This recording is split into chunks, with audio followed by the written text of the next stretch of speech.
নমস্কার সবাইকে, আমি প্লাবন রুদ্র পাল। ইজি টু গো এডুকেশনের পক্ষ থেকে অষ্টম শ্রেণীর হিন্দু ধর্ম শিক্ষা নিয়ে আলোচনা করতে যাচ্ছি। আজকে আমাদের আলোচ্য বিষয় হচ্ছে পরমত সহিষ্ণুতা। এটি তোমাদের পাঠ্যপুস্তকের তৃতীয় অধ্যায়ের তৃতীয় পরিচ্ছেদের মধ্যে অন্তর্ভুক্ত। চলো তাহলে শুরু করি। আমাদের এই পৃথিবী বৈচিত্র্যময়। আমাদের চারপাশের নানান উপাদানে সেই বৈচিত্র্যকে খুঁজে পাওয়া যায়। যদি প্রকৃতির দিকে তাকিয়ে দেখি তাহলে দেখব কত বিচিত্র উপাদানেই না সে নিজেকে সাজিয়েছে। নদী, পাহাড়, সূর্য, গাছপালা, পশু-পাখি, মানুষ। আবার একই নামের জিনিসের মধ্যেও আছে নানা রকমের প্রকরণ। যেমন গাছের কথাই যদি ধরি, শিরীষ, জারুল, কুমড়ো, পদ্ম, এরকম কত ভিন্ন ভিন্ন নাম। তাদের আকারে, গড়নে, ধরনে, বর্ণে, পাতায়, পুষ্পে কত ভিন্নতা। অর্থাৎ এখানে বলা হয়েছে আমরা যদি আমাদের চারপাশে তাকাই তাহলে আমরা বৈচিত্র্যতাকে খুঁজে পাবো।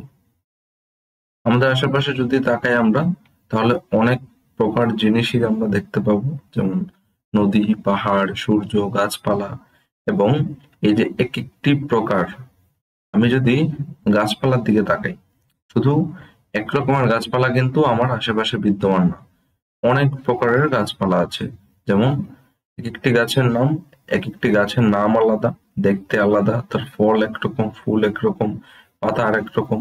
অর্থাৎ সবকিছুর মধ্যেই একটা বৈচিত্র্যতা বিদ্যমান আছে। বিচিত্রতা আছে মানুষে মানুষে। মানুষের গড়ন, রুচি, ভাষা, সংস্কৃতি, আচরণ, বিশ্বাস, ধর্ম সবকিছুতেই আছে কত না রকম ফের। তাই জয়শ্রীর যখন আইসক্রিম খেতে ইচ্ছা করে, অনির্বাণের তখন ইচ্ছে করে তেঁতুলের শরবত খেতে। নীলাদ্রি যখন পর্বতে যাবে বলে ঠিক করে, মেঘদীপা তখন সমুদ্রে যাবে বলে গো ধরে। অর্থাৎ যেরকম আমাদের আশেপাশের প্রকৃতির মধ্যে বৈচিত্র্যতা বিদ্যমান, ঠিক তেমনি আমাদের মধ্যে অর্থাৎ মানুষের মধ্যেও বৈচিত্র্যতা বিদ্যমান। তাদের গড়ন, মানুষের গড়ন বলতে বোঝানো হয়েছে মানুষের বাহ্যিক যে রূপ, মানুষের বাহ্যিক রূপ আলাদা। রুচি অর্থাৎ কার কি ভালো লাগে, কে কোনটা খেতে পছন্দ করে, কে কোনটা খেতে অপছন্দ করে। ভাষা, আমরা যেমন বাংলাদেশের মানুষ, আমরা বাঙালি ভাষায় কথা বলি। ইন্ডিয়ার ওরা যারা ভারতে বাস করে, ওরা হচ্ছে ওদের ভাষায় কথা বলে। অথবা আমরা যদি অন্যান্য দেশের দিকে তাকাই, সব দেশের কি আলাদা আলাদা ভাষা আছে। সংস্কৃতি, আমরা হিন্দুরা যেরকম হিন্দু সংস্কৃতিকে লালন পালন করি, মুসলিমরা ঠিক তেমনি ভাবে তাদের সংস্কৃতিকে লালন পালন করছে। আর হচ্ছে আচরণ, অর্থাৎ এক একটি মানুষের আচরণ কিন্তু এক এক রকম। কেউ একটু রূঢ় হয়, কারো আচরণ একটু নরম হয়। বিশ্বাস, ধর্ম প্রভৃতি দিক থেকেই মানুষের মধ্যে বৈচিত্র্যতা বিদ্যমান। এসব ক্ষেত্রে যদি দুজনের ইচ্ছে আলাদা করে পূরণ করবার সুযোগ থাকে তাহলে তেমন সংকটের সম্ভাবনা নেই। কিন্তু যদি এমন হয়ে যায় একজনের ইচ্ছেই পূরণ করা যাবে, তখন কাউকে না কাউকে ছাড় দিতে হয়, নইলে সংঘাত হয়। তাতে আপাত দৃষ্টিতে একজনের লাভ হয়েছে বলে মনে হলেও ক্ষতি কিন্তু দুজনেরই কম বেশি হয়। আবার জয়শ্রী যদি অনির্বাণকে জোর করতে চায় যে আইসক্রিম খেতে হবে, অথবা নীলাদ্রি মেঘদীপাকে পর্বতে যেতে বাধ্য করে, তাহলে চরম অশান্তি হবে। অর্থাৎ এখানে আমরা নীলাদ্রি, মেঘদীপা, জয়শ্রী তাদের ইচ্ছা বা রুচির সাথে আমরা তুলনা করছি, তারা কি খেতে পছন্দ করে বা কোথায় ঘুরতে যেতে পছন্দ করে। এক্ষেত্রে যদি দুইজনেরই ইচ্ছে পূরণের উপায় থাকে তাহলে সে কোনো সংকটের সম্ভাবনা থাকবে না। কিন্তু যদি এমন হয়ে যায় একজনের ইচ্ছে পূরণ করার সম্ভাবনা আছে বা একজনের ইচ্ছে পূরণ করা সম্ভব, সেই ক্ষেত্রে আরেকজন কিন্তু যার ইচ্ছে পূরণ হয়েছে সে মনে করে তার আপাতদৃষ্টিতে কি লাভ হয়েছে এবং আরেকজনের ক্ষতি হয়েছে, কিন্তু জিনিসটা এমন না। এক্ষেত্রে উভয়েরই কিছু না কিছু ক্ষতি হয় এবং কাউকে না কাউকে অবশ্যই কিছু ছাড় দিতে হবে, আমাকে কিছু ত্যাগ করতে হবে। ত্যাগ করলেই ইচ্ছে পূরণ করা সম্ভব। সকলে সহমত হলেই শান্তি আসে না। শান্তি তখন আসে যখন ভিন্ন মতের প্রতি শ্রদ্ধাবোধ রেখে আমরা পাশাপাশি চলতে পারি। অর্থাৎ আমরা নিজের মতামতের পাশাপাশি অন্যের মতামতকে গুরুত্ব দেব এবং অন্যের মতামতের প্রতি শ্রদ্ধাবোধ প্রদর্শন করব। এখানে একটি শ্লোক বলা আছে, শিব শিব মহিম্ন স্তোত্রে বলা হয়েছে, রুচিনাং বৈচিত্র্যাদ ঋজুকু টিলনানা পথযুষাম নৃণামেকো গম্য স্তমসি পয়সামর্ণব ইব। অর্থাৎ হচ্ছে বিভিন্ন নদীর উৎস বিভিন্ন স্থানে, কিন্তু তারা সকলেই একই সমুদ্রে তাদের জলরাশি ঢেলে দেয়। তেমনি নিজের রুচির বৈচিত্র্যের কারণে সোজা বাঁকা নানা পথেই যারা চলেছে, হে ঈশ্বর, তুমি তাদের সকলের একমাত্র লক্ষ্য। অর্থাৎ যেমন আমরা দেখতে পাই, নদীর উৎপত্তি স্থান কিন্তু এক এক জায়গাতে হয়ে থাকে, কিন্তু তারা সকলেই সমুদ্রের মধ্যে তাদের জলরাশি ঢেলে দেয়। অর্থাৎ তাদের উৎপত্তি অন্যান্য জায়গায় হলেও তাদের কিন্তু শেষ অবস্থা যেটা বা মিলিত অবস্থা যেটা, সেটা কিন্তু সমুদ্রে ঘটে। ঠিক তেমনি ভাবে আমাদের নিজেদের মধ্যে যে রুচি বৈচিত্র্যতা আছে, বা আমরা যারা রুচি বৈচিত্র্যতার ক্ষেত্রে নানা পথে চলছি, ঈশ্বর আমাদের লক্ষ্য কিন্তু সবার একই। বৈচিত্র্যময়তা যেমন পৃথিবীকে সুন্দর করেছে, তেমনি সংঘাতেরও সুযোগ তৈরি করেছে। এই সংঘাত এড়াতে প্রয়োজন পরম সহিষ্ণুতার। ব্যক্তিজীবন থেকে বৃহত্তর সমাজ জীবনে সুন্দরভাবে বাঁচার জন্য পরম সহিষ্ণুতা হওয়া খুবই জরুরি। তাহলে জয়শ্রী, অনির্বাণ, নীলাদ্রি, মেঘদীপা কিংবা রফিক, সুলতানা, ব্রান্ডেন, জেনোলিয়া, নচিং, রাহুল সকলের জীবনই আনন্দময় হতে পারে। অর্থাৎ হচ্ছে আমাদের সবাইকে পরম সহিষ্ণু হতে হবে। পরম সহিষ্ণু মানে কি? পরম সহিষ্ণু মানে হচ্ছে অন্যের মতের প্রতি শ্রদ্ধাশীল হওয়া, কেবল নিজে মত দেওয়া নয়, অপরকে মতামত দেওয়ার সুযোগ দেওয়া, নিজের মতের সঙ্গে না মিললেও অন্যের মতকে গুরুত্ব দেয়া, সকলের মত প্রকাশের অধিকারকে সাদরে গ্রহণ করা। পরম সহিষ্ণুতা শিষ্টাচারের অঙ্গ, একই সঙ্গে ধর্মেরও অঙ্গ। পৃথিবীর প্রতিটি ধর্ম সত্য, সুন্দর, কল্যাণের কথা বলে। প্রতিটি ধর্মই পরমত সহিষ্ণু হওয়ার শিক্ষা দেয়। ঋগ্বেদে পরমত সহিষ্ণুতা নিয়ে নিচের কথাগুলো বলা আছে। অর্থাৎ আমরা যদি বলি, আমাদের সবাইকে অন্যের মতের প্রতি শ্রদ্ধাশীল হতে হবে এবং নিজের মতের পাশাপাশি অন্যের মতকেও সমানভাবে গুরুত্ব দিতে হবে। অন্যের মতকে যদি আমরা ঠিক সমানভাবে গুরুত্ব দিই, তাহলে অন্যরা মনে কষ্ট পায় না এবং অন্যরাও ঠিক আমার মতকে এভাবে প্রাধান্য দিবে। আমি যদি অন্যের মতকে প্রাধান্য না দিই, তাহলে অন্যরা আমার মতকে প্রাধান্য দিবে না। এবং মত প্রকাশের স্বাধীনতা একে অপরের মধ্যে থাকাটা খুবই প্রয়োজনীয়। এজন্য আমাদের সবাইকে জীবনে পরমত সহিষ্ণু হতে হবে। পরমত সহিষ্ণুতা যদি আমরা প্রদর্শন করি, তাহলে এটার মাধ্যমে আমাদের ধর্ম পালন হবে, শিষ্টাচার পালন হবে এবং সত্য ও সুন্দরের পথে সহজভাবে চলা যাবে। আমাদের প্রতিটি ধর্মই, হিন্দু, মুসলিম, খ্রিস্টান, বৌদ্ধ, সব ধর্মই পরমত সহিষ্ণু হওয়ার শিক্ষা দেয়, কারণ পরমত সহিষ্ণুতা পালন করলে জীবন সুন্দর হয় এবং জীবনে কল্যাণ বয়ে আসে। এখন আমরা যে ঋগ্বেদে পরমত সহিষ্ণুতা সম্পর্কে যা বলা আছে সেটা পড়ব। সং গচ্ছদ্ধং সং বদচ্ছং বদধ্বং সং বো মনাংসি জানতাম দেবা ভাগং যথা পূর্বে সঞ্জানানা উপাসতে সমান মন্ত্র সমিতি সমানি সমানং মন সহ চিত্তমেষাম সমানং মন্ত্রমভিমন্ত্রয়েব সমানেন বো হবিষা জুহোমি সমানি বো আকুতি সমানা হৃদয়ানি বো সমান বস্তু বো মন যথা বো সুসহাসতি। অর্থাৎ, হে মানব, তোমরা একসঙ্গে চলো, একসঙ্গে মিলে আলোচনা করো, তোমাদের মন উত্তম সংস্কারযুক্ত হোক। অর্থাৎ আমরা সবাই একসাথে চলাফেরা করব এবং একে অপরের সাথে আলোচনা করব। একে অপরের সাথে যদি আলোচনা করি, তাহলে আমাদের জীবনের যে সমস্যাগুলো, প্রতিবন্ধকতা খুব সহজেই সমাধান করা সম্ভব। তোমাদের পূর্বকালীন জ্ঞানী ব্যক্তিরা যেরকম কর্তব্য পালন করেছে তোমরাও তেমনটাই করো।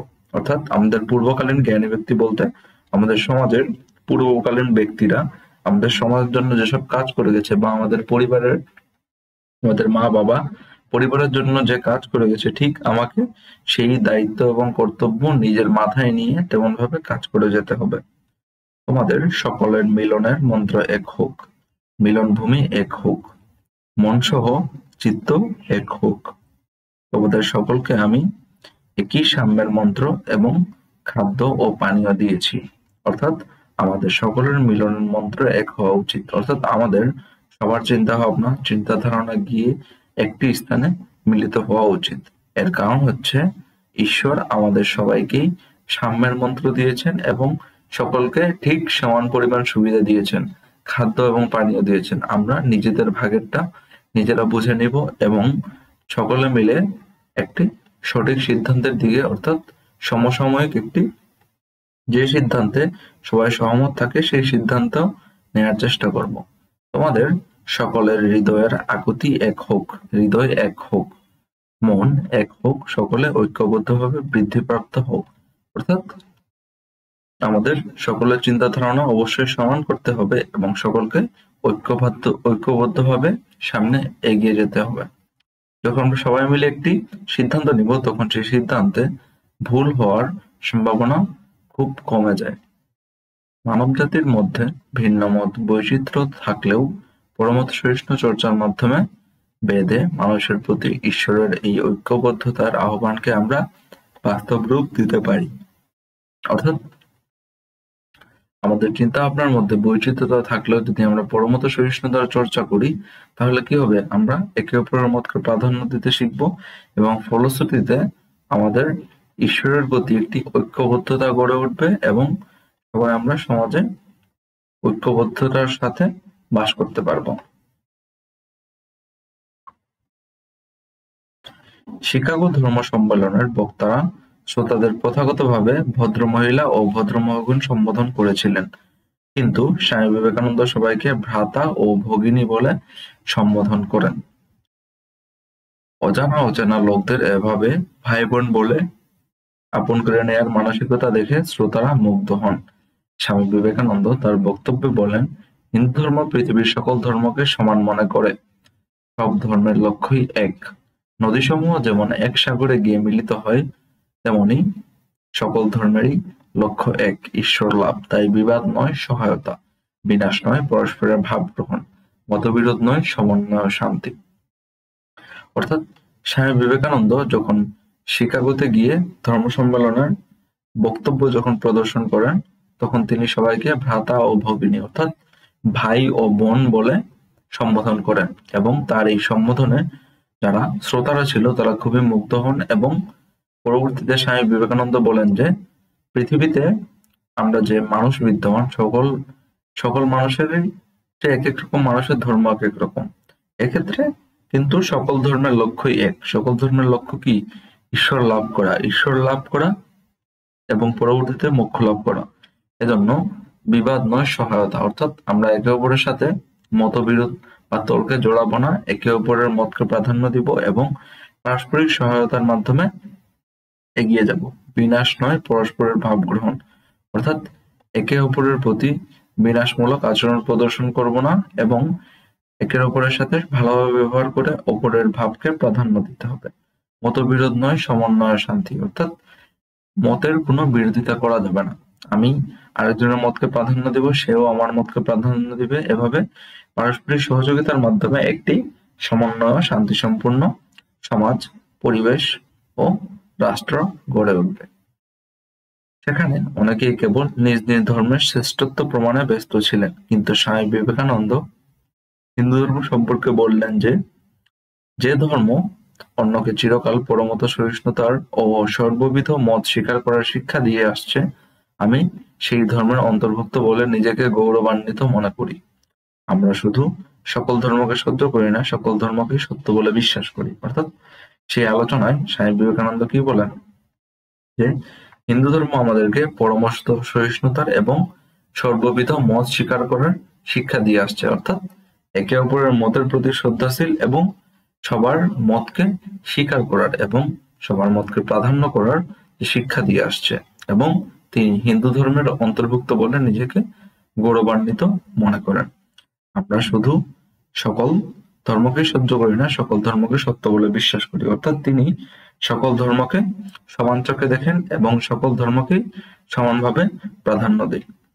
হিন্দু ধর্মের অনুসারী হিসেবে দৈনন্দিন জীবনে পরমত সহিষ্ণুতার নীতিগুলো প্রয়োগ করা আমাদের জন্য খুবই গুরুত্বপূর্ণ। অর্থাৎ আমরা হিন্দু ধর্মের অনুসারী হিসেবে সবসময় কি চেষ্টা করব, যেন আমাদের জীবনে চলার পথে আমরা পরমত সহিষ্ণুতা এই শিষ্টাচারটি যেন জীবনের প্রতিটি ধাপে প্রয়োগ করি। জীবনের প্রতিটি ধাপে যদি আমরা পরম সহিষ্ণুতা প্রদর্শন করি, তাহলে মতবিরোধের সম্ভাবনা অনেকাংশে কমে আসে এবং এক্ষেত্রে সমন্বয়মূলক একটি সিদ্ধান্ত, ঐক্যবদ্ধ একটি সিদ্ধান্ত নেওয়া সম্ভব। আমার প্রতিবেশী, সহপাঠীর ধর্মীয় বিশ্বাস এবং চর্চা আমার চেয়ে আলাদা হলেও তাকে সম্মান করা উচিত। অর্থাৎ আমার প্রতিবেশী যদি অন্যান্য ধর্মীয় বিশ্বাস বা তার চর্চা পদ্ধতি আমার থেকে আলাদা হয়ে থাকে, আমার অবশ্যই কি উচিত, তার এই আলাদা বা বৈচিত্র্যতাকে সম্মান করা।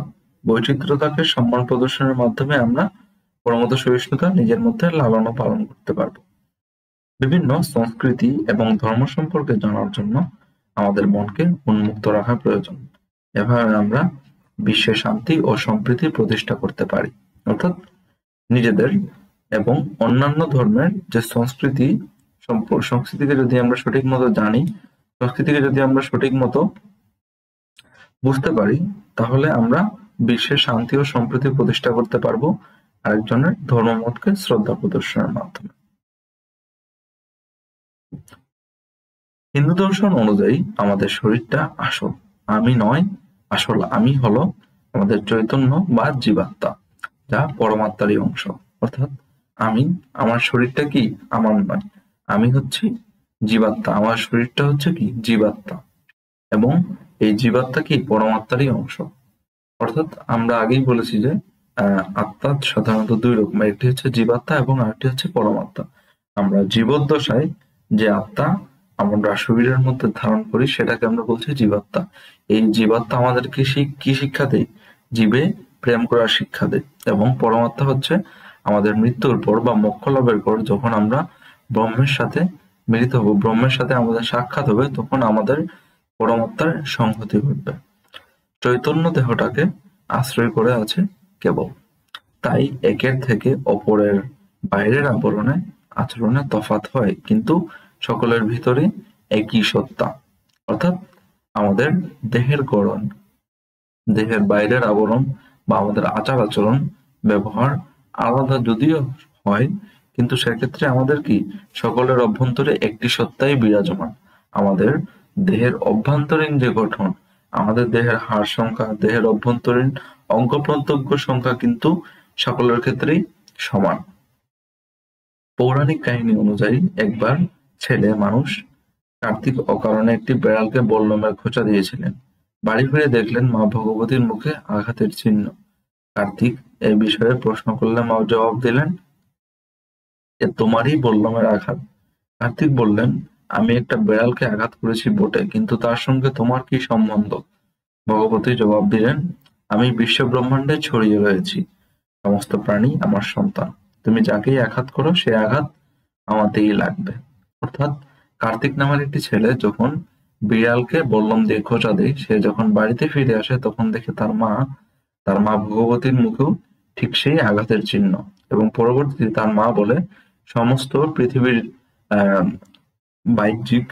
বাহ্যিক যে সমস্ত যে জীব বিদ্যমান বা প্রাণী বিদ্যমান, তারা সবাই হচ্ছে কি তার সন্তান, এবং যদি কাউকে আঘাত করা হয় কি সেই আঘাত তার কাছেই ফিরে আসে। কবি সত্যেন্দ্রনাথ দত্ত তার মানব জাতি কবিতায় বলেছেন, কালো আর ধলো বাহিরে কেবল, ভিতরে সবারই সমান রাঙা। অর্থাৎ কবি সত্যেন্দ্রনাথ মানব জাতি কবিতায় বলেছেন যে আমরা বাইরে থেকে দেখতে কালো হই আর ধলো অর্থাৎ হচ্ছে কি ধলো মানে সাদা, কালো হই অথবা সাদা হই বা আমাদের বাহ্যিক রং যাই হোক না কেন, আমাদের ভিতরে কিন্তু সবাই একই সত্তার অধিকারী এবং আমাদের কি জীবনের আমাদের মানব জাতির কিন্তু লক্ষ্য একটাই, তা হচ্ছে ঈশ্বর লাভ। বিশ্বের সকল মানুষের গায়ের রং, পোশাক, ভাষা, ধর্ম, সংস্কৃতি নানান কিছুতেই রকমের রকমফের তো আছে, ভিন্নতা আছে দৃশ্যমান আমিতে, কিন্তু জাতি, ধর্ম, বর্ণ নির্বিশেষে সকল মানুষের মধ্যে আসলে কোনো আত্মিক দূরত্ব নেই।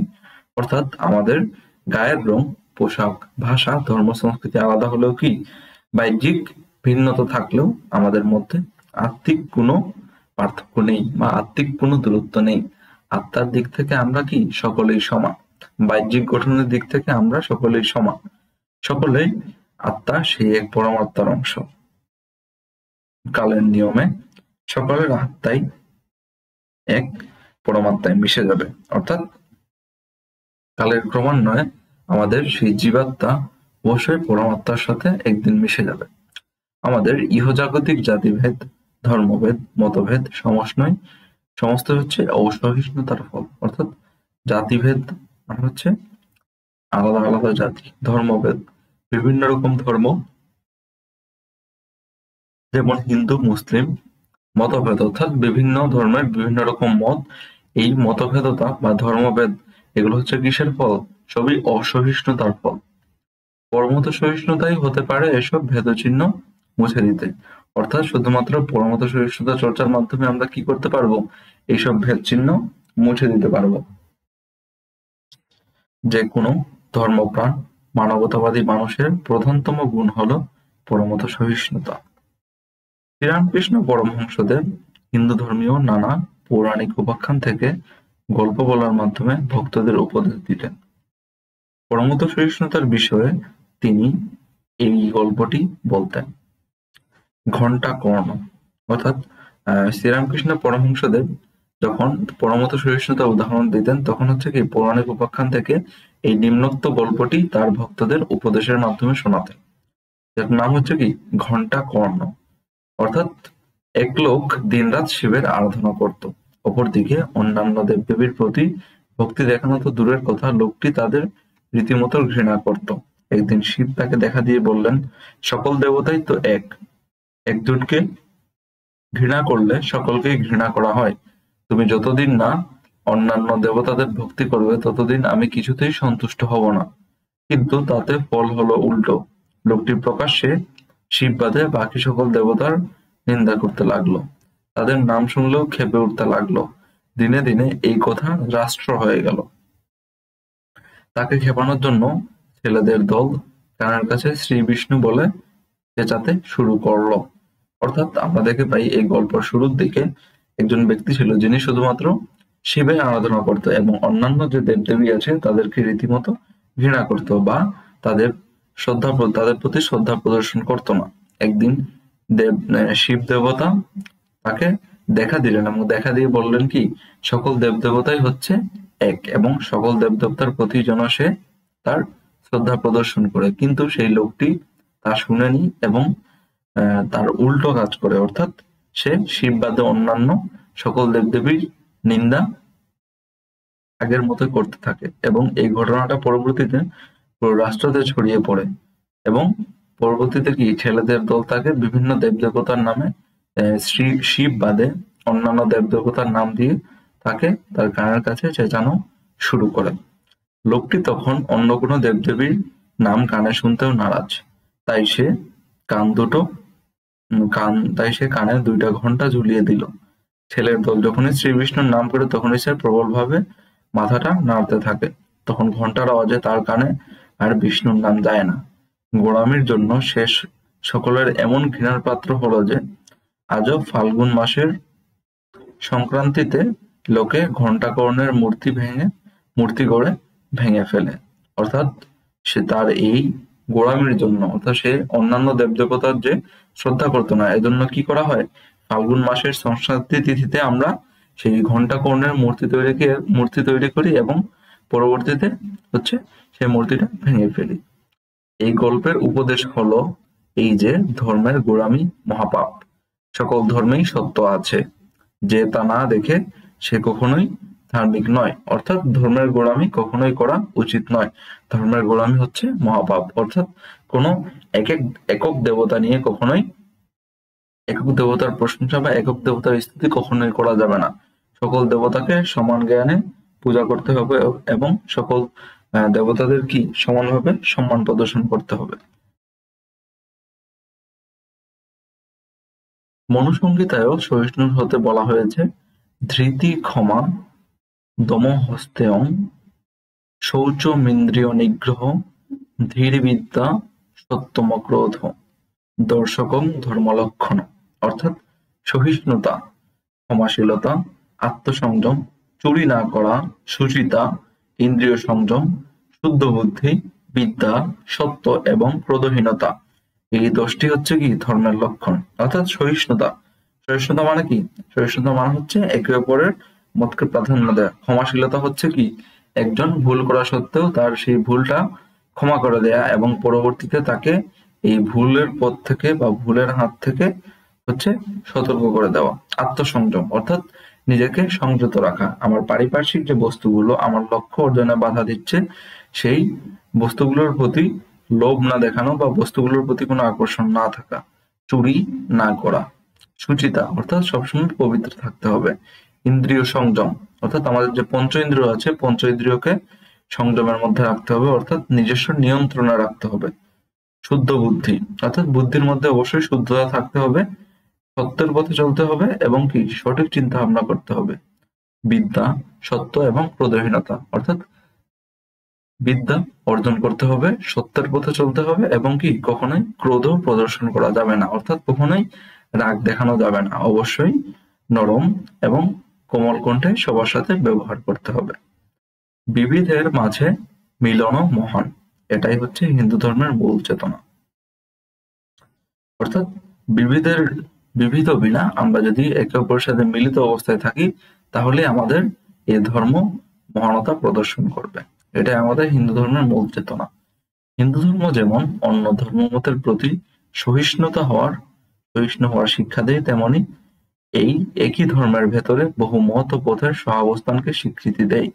এখানে অদ্বৈতবাদী, দ্বৈতবাদী, একেশ্বরবাদী, শাক্ত, বৈষ্ণব প্রভৃতি ধারায় বিশ্বাসের সমন্বয় ঘটেছে।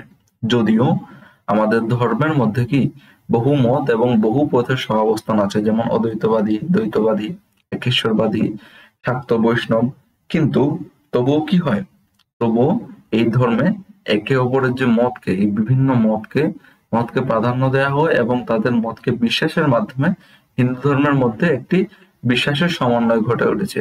আমাদের হিন্দু ধর্ম হচ্ছে সব থেকে প্রাচীনতম ধর্ম এবং এই প্রাচীনতম ধর্মে এখন পর্যন্ত সঠিকভাবে টিকে থাকার এবং হিন্দু ধর্মের এত বেশি অনুসারী হওয়ার প্রধান কারণই হচ্ছে কি আমাদের হিন্দু ধর্মে সকল মতামতের একটি সহাবস্থান পাওয়া যায়, অর্থাৎ সকল মতামত বা সকল পথ, সকলের যে মতামতকে আমরা সঠিকভাবে প্রাধান্যতা দেই এবং সকল মতেরই সহাবস্থান এই ধর্মের মধ্যে বিরাজ করছে। এই সহাবস্থানের মাধ্যমে হচ্ছে আমাদের ধর্ম, হিন্দু ধর্ম আরো অধিক শক্তিশালী হয়ে উঠেছে এবং শুরু থেকে এটি সেই স্বমহিমায় এখন পর্যন্ত অনেক অনুসারী নিয়ে স্বমহিমায় সামনে এগিয়ে যাচ্ছে। শ্রীরামকৃষ্ণ পরমহংসদেব বলেছেন, যত মত তত পথ, অর্থাৎ মত যত বেশি থাকবে তত বেশি আমি উপায়ের দিকে বর্ধমান হব, অর্থাৎ আমার উপায়ও তত বেশি থাকবে। বেদ, উপনিষদ, রামায়ণ, মহাভারত, শ্রীমদ্ ভাগবত সহ প্রতিটি ধর্মগ্রন্থে জীবের প্রতি ভালোবাসার কথা, মানব কল্যাণের কথা, সাম্প্রদায়িক সম্প্রীতি ও সাম্যের বাণী প্রচারিত হয়েছে।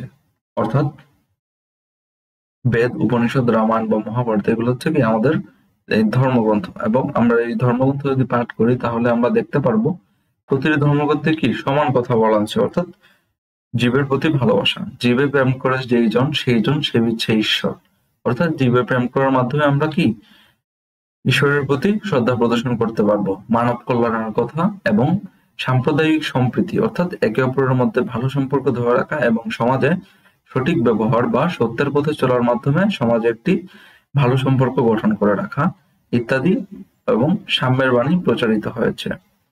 লোকনাথ ব্রহ্মচারী বলেছেন, ভালো মন্দ, পাপ পুণ্য এসবই জগতের ব্যবহারিক সত্য, মনের সৃষ্টি। আমি যে জগতের লোক, সেখানে নেই কোনো ভেদ, সেখানে সেখানে সবই সমান, সবই সুন্দর। অর্থাৎ লোকনাথ ব্রহ্মচারী বলে গেছেন যে আমরা বাহ্যিকভাবে দেখে পাই যে কোনটা ভালো, কোনটা খারাপ, কোনটা পাপ, কোনটা পুণ্য, সবই হচ্ছে কি আমাদের দ্বারা সৃষ্টি।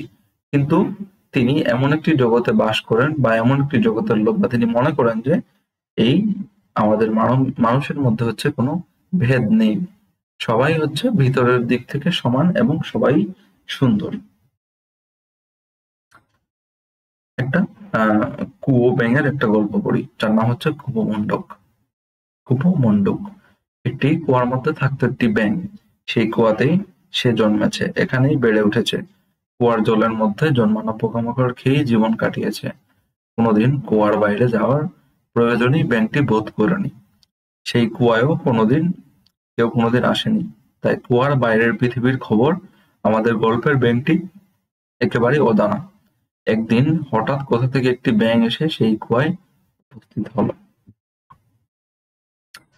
কুয়ার ব্যাঙ: কোথা থেকে আসা হচ্ছে? নতুন ব্যাঙ বলছে কি, সমুদ্র থেকে আসছি। কুয়ার ব্যাঙ বলল, সমুদ্র? সে কত বড়? নতুন ব্যাঙ বলল, সমুদ্র অনেক বড়। কুয়ার ব্যাঙ বলল যে, বটে, তা সে কি আমার এই কুয়ার মতো বড়? এই বলে কুয়ার ব্যাঙটি কূপের থেকে এক প্রান্ত থেকে আরেক প্রান্তে লাফ দিল। নতুন ব্যাঙ বলল, ওহে ভাই, তুমি এই ক্ষুদ্র কূপের সঙ্গে সমুদ্রের তুলনা করবে কি করে? এই কথা শুনে কুপমণ্ডক আরো একবার লাফ দিল। কুয়ার ব্যাঙ বলে উঠল, তোমার সমুদ্র কি এত বড়? নতুন ব্যাঙ বলল, সমুদ্রের সঙ্গে কুয়ার তুলনা করে তুমি অত্যন্ত মূর্খতার পরিচয় দিচ্ছ।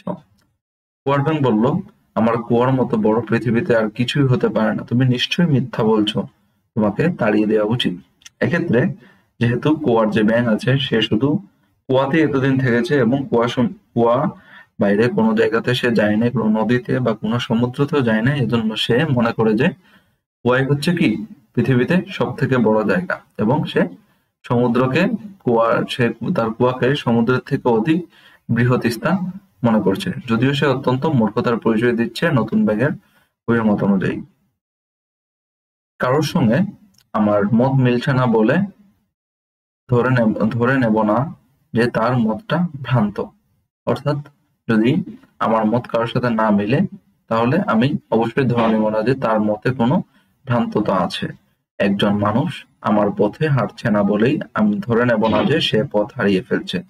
অর্থাৎ আমি যে পথে হাঁটছি সেই পথে যদি আরেকজন না হাঁটে, তাহলে আমি এমন ভাবে মনে করব না যে সে পথ হারিয়ে ফেলেছে, বা সে আমার পথে হাঁটছে না বলেই আমি তাকে এভাবে বিবেচনা করব না যে সে ভুল পথে হাঁটছে।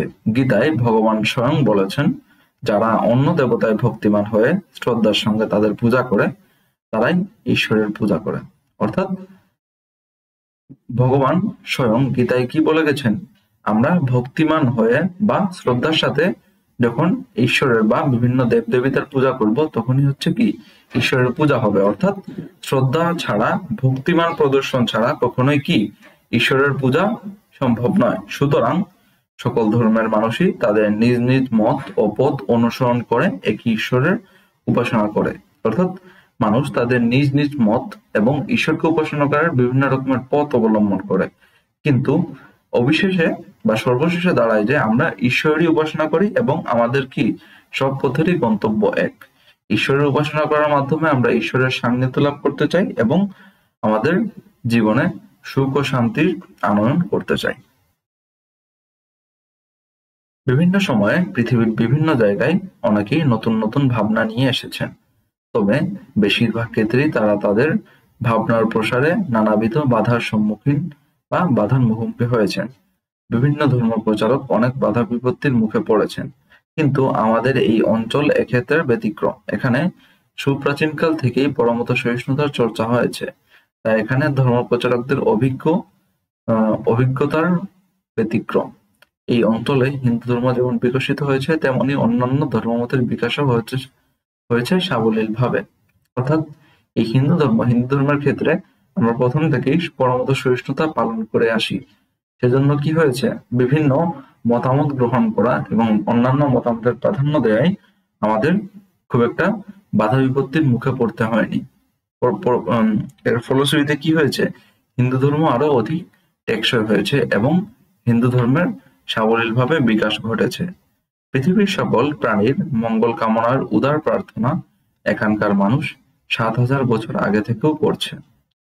সংস্কৃত ভাষায় একটি প্রচলিত শ্লোকে বলা হয়েছে, সর্বে ভবন্তু সুখিনো সর্বে সন্তু নিরাময়া সর্বে ভদ্রাণি পশ্যন্তু মা কশ্চিৎ দুঃখ ভাগ ভবেৎ।